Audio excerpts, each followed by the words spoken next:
Bupati PD Roni Ahmad gagal dilakukan vaksinisasi vaksin Sinovac tahap awal bersama tenaga kesehatan di Rumah Sakit Umum Daerah Tengku Citiro Sigli. Kapolres PD AKBP Zulhir Destrian berupaya membujuk dan memberi semangat untuk Bupati PD agar ikut divaksin bersama-sama. Namun bujukan Kapolres PD tidak membuahkan hasil sehingga Bupati PD tetap menolak untuk divaksin sementara ini. Hal tersebut karena ia sedang dalam keadaan sakit dan tidak memenuhi syarat vaksinisasi. Bupati PD menjelaskan ada beberapa gejala penyakit yang dialaminya dan belum sembuh sehingga tidak berani divaksin.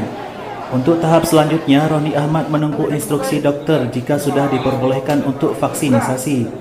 Menurutnya, seorang mantan kombatan GAM secara personel yang memiliki penyakit malaria dan penyakit lambung. Kondisi tersebut membuat Bupati PD menunda untuk disuntik vaksin Sinovac tahap awal di kabupaten setempat. Kalau person tidak ada satu mantan kampung yang tidak kambuh malaria.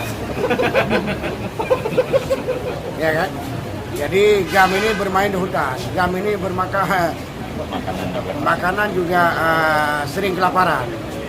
Jadi menyangkut persoalan lambung itu sudah kalau berak beol itu sudah nanah dengan darah, ya.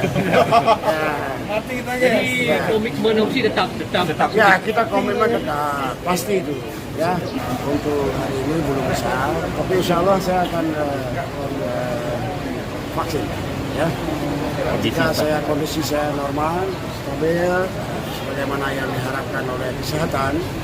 Meski demikian, Bupati PD Roni Ahmad berkomitmen untuk disuntik vaksin Sinovac guna menjaga kekebalan imun tubuh dari virus corona.